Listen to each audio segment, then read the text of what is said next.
December 20th, 1944. An isolated Belgian manor known as Dom Bütgenbach sits surrounded by frozen, fog-shrouded fields. Around it, the 2nd Battalion, 26th Infantry Regiment, hurriedly carves foxholes into the ice. Rolling directly toward them is the 12th SS Panzer Division, an elite, heavily armored force desperate to rip open the northern shoulder of the Ardennes offensive. On paper, a lone infantry battalion standing exposed against a premier panzer division should be annihilated within hours. But over the next 48 hours, this single roadblock will absorb and shatter multiple armored assaults, permanently destroying the German timeline in the north. The story of Dom Bütgenbach is often wrapped in the comforting, romanticized myth of wartime heroism. It is easy to imagine that sheer bravery and stubborn American grit were enough to halt a massive armored juggernaut in the freezing Belgian fog. But courage alone does not stop 50 tons of German steel. To truly comprehend what happened over those desperate 2 days, we must strip away the legend and examine the grim, systematic reality of military logistics and sustained firepower. The survival of the battalion wasn't a miracle, nor was it the result of some hidden technological advantage. It was the product of a cold, mechanical equation. By dismantling this famous standoff, we uncover exactly how a standard infantry unit, hastily dug into the frozen earth, managed to break one of the Third Reich's most experienced combat formations. How exactly does an outnumbered defense, fighting exposed in the open, destroy a premier panzer division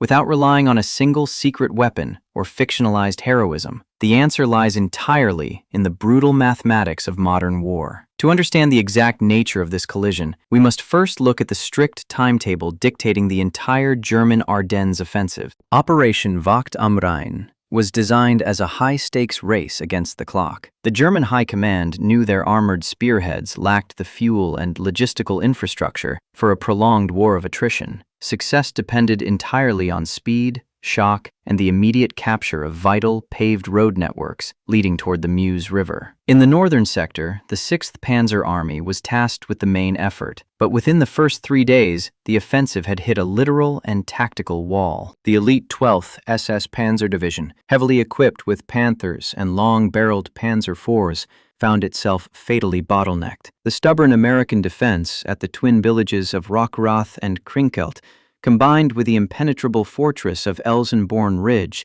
had completely denied the Germans their designated routes of advance. Time was bleeding away. To salvage the momentum of the northern thrust, the 12th SS was forced to pivot southwest, searching for a seam in the American lines to bypass the Elsenborn stronghold. The topographical map offered only one viable alternative to force a breakthrough: a critical crossroads just south of the town of Bütgenbach. Standing directly in the path of this new axis of advance was a sprawling Belgian farming estate known as Dom Bütgenbach. The United States Army was acutely aware of the threat. To prevent the northern shoulder of the Bulge from collapsing entirely, the 1st Infantry Division, the veteran Big Red 1, was hastily trucked into the Ardennes from rest areas near Aachen. They were racing to plug a rapidly shifting front line before the German armor could exploit the gaps. The 2nd Battalion of the 26th Infantry Regiment, commanded by Lieutenant Colonel Daryl Daniel, was assigned the critical task of holding the Dom Bütgenbach estate. It was a terrifying logistical race against time. The battalion arrived in the freezing dark,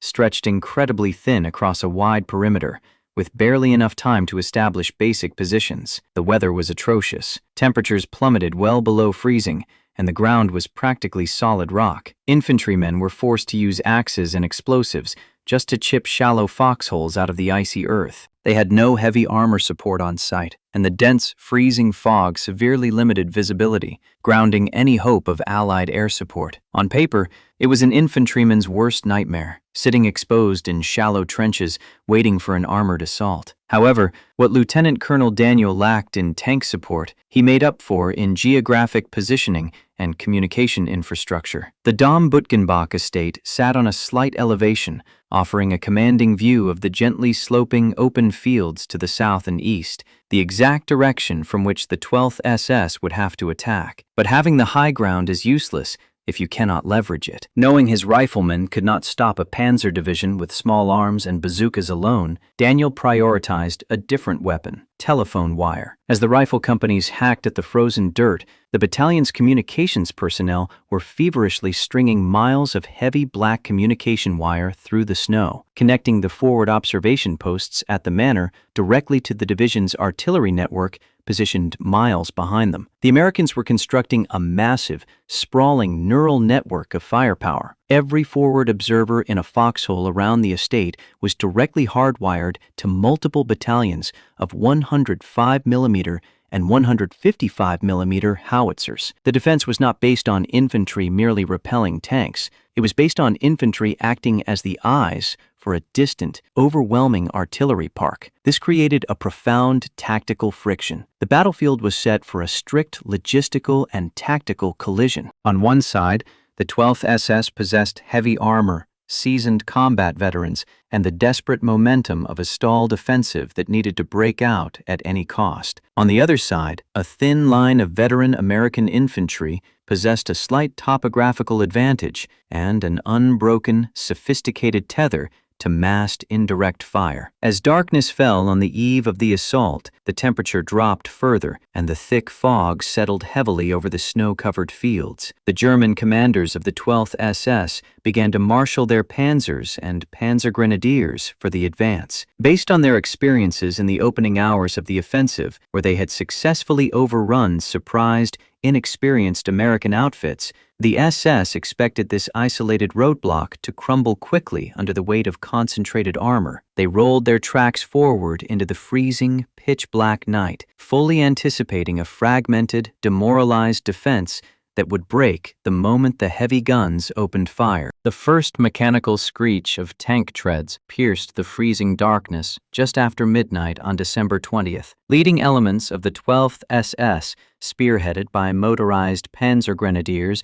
and low-profile Jagdpanzer IV tank destroyers, initiated what they assumed would be a brief probing attack. Their objective was simple: hit the American perimeter, exploit the inevitable panic, and rip the road open before sunrise. Moving blindly through the heavy fog and deep snow, the German point units advanced up the gentle slope toward the Dom Bütgenbach manor. They expected to encounter disorganized sentries. Instead, they walked directly into a meticulously synchronized kill zone. The moment the German silhouettes breached the outer perimeter, the American line erupted. It was not the frantic shooting of a demoralized unit, but a disciplined, interlocking wall of fire. Concealed 57mm anti-tank guns, perfectly sighted along the logical avenues of approach, opened up at point-blank range. Infantrymen armed with bazookas rose from their icy foxholes, unleashing shaped charges into the lead armor. Simultaneously, advancing tracks struck hastily concealed anti-tank mines, shattering heavy steel and abruptly halting the momentum. The probe did not generate panic, it generated a rapid tactical collapse. The veteran American riflemen held their ground, pouring concentrated machine gun fire into the exposed Panzer Grenadiers, who found themselves pinned against the burning wrecks of their own vehicles. Within hours, the initial assault fractured entirely, forcing the surviving German infantry to withdraw into the blinding mist. For the commanders of the 12th SS, the failure of this nighttime probe was a profound realization. The expectation of a rapid, rolling breakthrough shattered immediately. This was not a fragile roadblock manned by retreating stragglers. The interlocking fields of fire and the absolute discipline of the infantry indicated a deeply anchored, coordinated defense system. The tactical reality shifted in an instant. Stripped of the element of surprise and denied the cheap victory they desperately needed, the German command was forced to change its calculus. They could not simply brush this battalion aside in the dark. To take the crossroads, the 12th SS would have to crush it. As the survivors pulled back into the tree line, German officers began marshalling their heavy Panther tanks, preparing a massive combined arms escalation for the morning fog. That morning, the fog did not lift. Instead, it thickened into a dense, freezing curtain that swallowed the terrain, reducing visibility in some sectors to less than 50 yards. Out of this blinding gray wall, the 12th SS Panzer Division unleashed its primary escalation. The ground began to vibrate with the heavy, rhythmic clanking of Panther and Panzer IV tracks accompanied by the high-pitched whine of their massive engines. The Germans advanced in a classic combined arms wedge, heavy armor leading the assault, closely followed by squads of Panzer Grenadiers, utilizing the steel hulls as moving shields. In the heavy fog, the German crews could not visually identify the concealed American positions, but the Americans could clearly hear the mechanized Leviathan bearing down directly upon them. The tactical discipline demanded of the American infantry in those moments was agonizing. The primal instinct of any soldier facing 50 tons of advancing armor is to open fire immediately. But the veteran riflemen of the 2nd Battalion were under strict orders to hold their ground and maintain absolute fire discipline. Engaging a Panther tank from the front with small arms or a shoulder-fired bazooka was effectively useless. The thick, sloped frontal armor would simply deflect the shot, and the resulting muzzle flash would instantly expose the foxhole to a devastating 75mm high-explosive response. Instead, the Americans waited in the freezing mud. They allowed the German armor to roll past their forward observation posts, letting the tanks penetrate dangerously deep into the outer defensive perimeter. This deliberate delay was a calculated, high-stakes trap. Once the German tanks bypassed the forward foxholes, the American infantry suddenly opened up on the trailing Panzer Grenadiers with Browning automatic rifles and concentrated M1 Garand fire. The objective was not to destroy the tanks with infantry weapons, but to violently strip the armor of its infantry support. A tank operating in dense fog, without ground troops to protect its blind spots, becomes exceptionally vulnerable. As the Panzer Grenadiers were pinned down in the snow or forced to seek cover, the heavy German tanks advanced alone, inadvertently exposing their weaker, vertical side armor to the hidden American positions. This was the exact moment the heavy anti-tank assets engaged. From concealed, defilade positions further back in the perimeter, American 90mm tank destroyers, meticulously positioned to cover the logical avenues of approach, opened fire. Unlike the standard short-barreled guns of the medium Sherman tanks, the high-velocity 90mm armor-piercing shells possessed the kinetic energy required to punch cleanly through the flank of a heavy Panther. The fog suddenly illuminated with the blinding flashes of hypervelocity impacts. Within minutes, multiple German tanks were transformed into burning roadblocks, their advance abruptly shattered by point-blank flanking fire from weapons they never saw. But the anti-tank guns were merely the first layer of the defense. As the German armored thrust stalled, choked by its own burning vehicles in the disorienting fog, the true lethality of the American position was unleashed. In the shallow, freezing foxholes overlooking the engagement area, forward observers from the artillery battalions frantically cranked the handles of their field telephones. They did not need to calculate distance, estimate wind, or adjust their fire based on visual guesswork. The terrain surrounding Dom Bütgenbach had been meticulously mapped and pre-registered the previous evening. Every crossroads, every tree line, and every natural depression had already been assigned a specific grid coordinate. When the German armor halted, the forward observer simply transmitted a brief, coded fire mission through the black communication wire. Miles behind the front line, hidden safely in the rear echelon, the fire direction centers received the call. Here, the brutal mathematics of modern warfare took over. Officers rapidly calculated the deflection and elevation for multiple batteries of 105mm and heavy 155mm howitzers, factoring in barometric pressure, powder temperature, and barrel wear. The result was a time-on-target, or TOT, barrage. By carefully staggering the firing times of batteries located at different distances from the battlefield, the artillerymen ensured that hundreds of high-explosive shells, traveling through the freezing air in varying ballistic arcs, would all impact the exact same grid coordinate at the precise same millisecond. For the stalled elements of the 12th SS, the sky simply tore open. Without warning, the foggy landscape was instantly pulverized by a mathematically perfect storm of steel and high explosives. The concussive wave of a massed artillery strike is difficult to comprehend. It does not just destroy material, it fundamentally alters the air pressure, shattering optics, ripping away external radio antennas, and instantly neutralizing any exposed infantry caught in the open. The German attack did not just fail, it was systematically erased by an industrial pipeline of firepower that they could not see and could not shoot back at. Inside the German command vehicles, the operational picture rapidly darkened. The commanders of the 12th SS Panzer Division, battle-hardened veterans of the Eastern Front and Normandy, quickly realized that their initial underestimation of the Dom Bütgenbach roadblock was a fatal miscalculation. This was no fragile perimeter manned by disorganized stragglers. It was a deeply anchored, highly sophisticated defensive network. Throughout the afternoon of December 20th, the SS command attempted to adapt. Unwilling to abandon their critical timetable,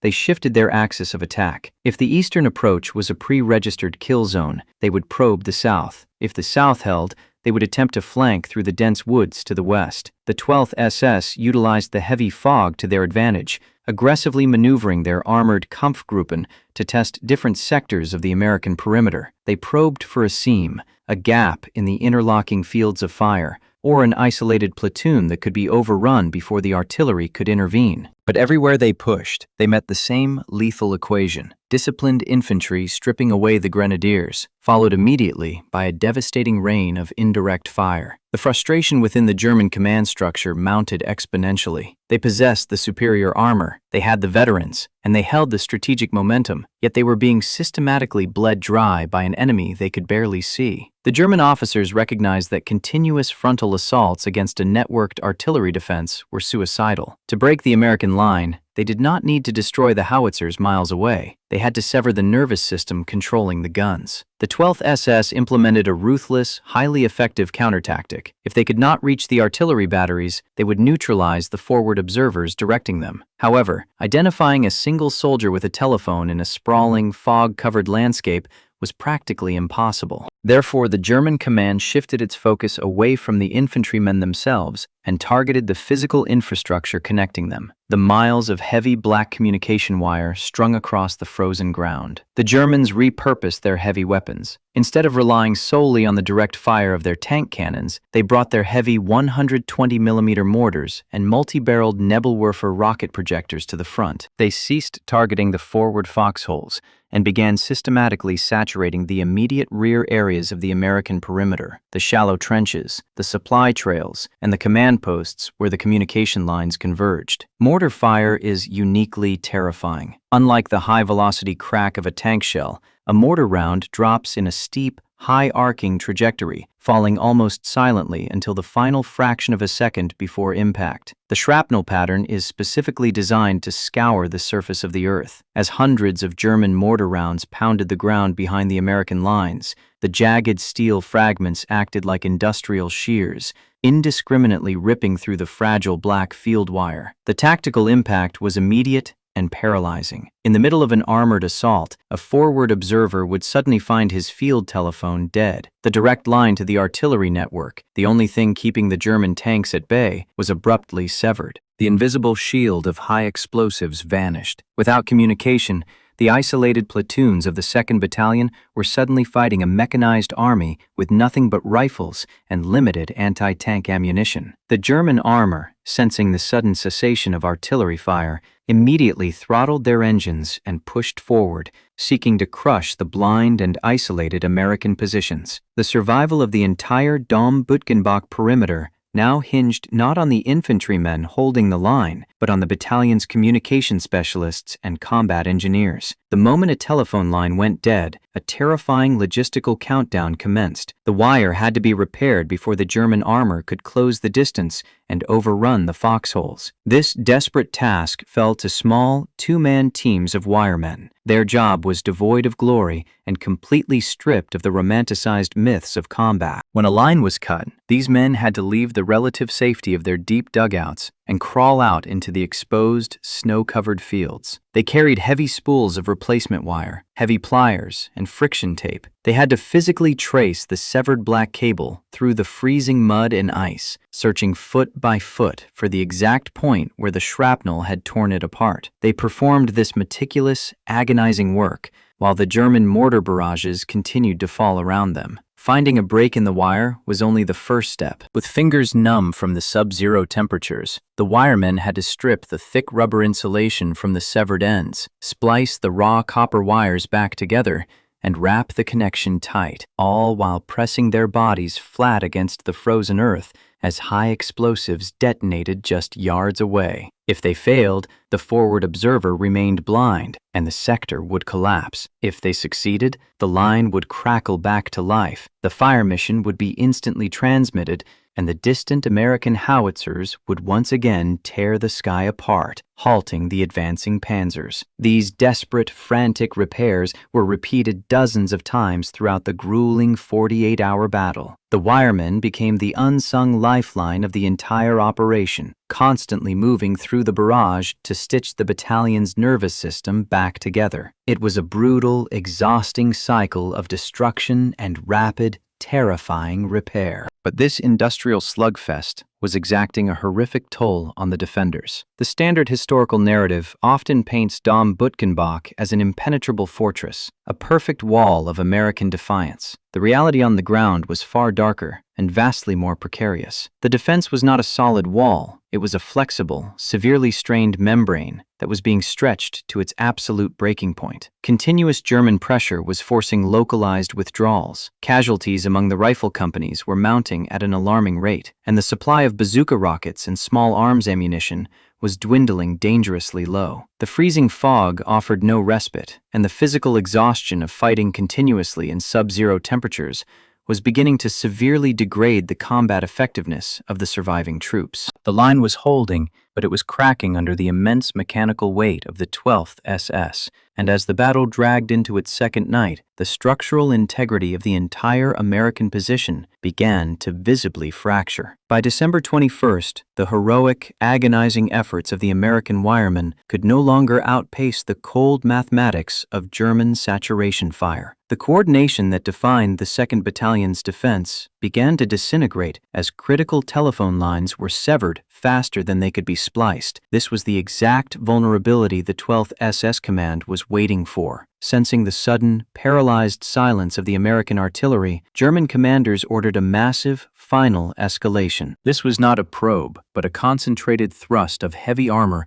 intended to physically obliterate the isolated roadblock. Out of the fog, dozens of heavy Panther and Panzer IV tanks roared through the snow, utilizing their sheer weight to crash directly through the outer rim of the defense. This created a horrific, close-quarters tactical anomaly inside the American lines. Many GIs, despite being low on anti-tank ammunition and entirely cut off from artillery support, adhered to their strict defensive discipline. They stayed below ground, pressing themselves into the freezing mud at the bottom of their foxholes as 60-ton German steel hulls groaned and churned directly over their trenches, the tanks searching for a defensive line that they had already overshot. By late afternoon, the situation had shifted from critical to catastrophic. The perimeter was non-existent. German tanks had successfully ripped through the infantry screen and rolled directly into the internal courtyard of the Dom Bütgenbach Manor itself, grinding over the headquarters logistics area and taking the 2nd Battalion by the throat. The survival of the crossroads no longer depended on a sophisticated distant artillery park, but on the raw, grim resilience of isolated infantrymen. With enemy armor grinding the gravel of his own command post and his neural network destroyed, Lieutenant Colonel Darrell Daniel realized his structured defense had failed. He was left with only one unthinkable, desperate option, a decision that would require him to balance the cold mechanics of firepower against the very lives of his own troops. Trapped inside the manor as German tracks ground through his own courtyard, Lieutenant Colonel Daniel located his artillery liaison officer. The physical field wire was severed, but the liaison maintained a fragile, battery-powered radio link back to the heavy gun batteries. Through the static, Daniel bypassed standard defensive grids and issued a chilling, calculated fire mission. He ordered the distant 155mm and 105mm howitzers to drop their ordnance directly onto the Dom Bütgenbach estate itself. It was a terrifying gamble of military mathematics. Calling concentrated artillery onto your own coordinates risks annihilating the very troops you are trying to save. But Daniel knew the tactical geometry of the moment. While his men were dug deep into the frozen earth, the advancing German panzer grenadiers were caught completely exposed above ground. Miles away, the American gun crews received the coordinates and pulled the lanyards. The sky over the manor collapsed. A staggering volume of high explosives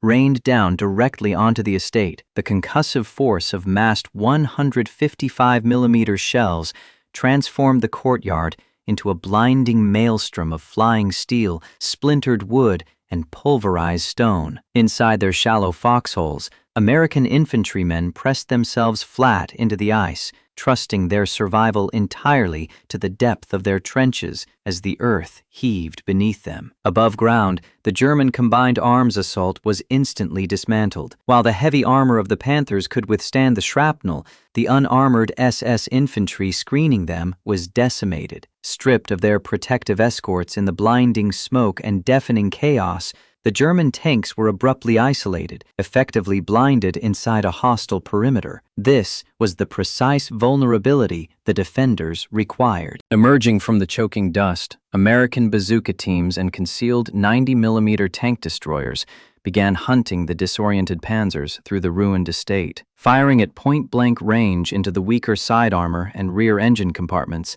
they systematically dismantled the trapped spearhead in the haze. The formidable momentum of the 12th SS broke completely against the burning wreckage of their own armor. Slowly, the deafening roar of the American barrage began to fade, replaced by the hiss of ruptured radiators and the crackle of burning diesel. As the heavy smoke finally drifted away across the frozen fields, the true, bloody cost of this desperate static stand became violently clear. When the lingering smoke finally cleared, the sprawling Dom Bütgenbach estate was unrecognizable. The manor house was reduced to a shattered shell, surrounded by a churned wasteland of frozen craters. But the crossroads remained firmly in American hands. Strewn across the approaches and sitting dead within the courtyard itself were the blackened hulls of German tanks and tank destroyers. For the 12th SS Panzer Division, this wreckage represented a fatal strategic failure. They had bled irreplaceable armor and veteran infantry, but more importantly, they had lost the one resource they could not replenish: time. The strict timetable of the Ardennes offensive had expired. Realizing the northern shoulder was impenetrable, the German command abandoned the breakthrough attempt entirely. The survival of the 2nd Battalion answers the question of how an isolated infantry unit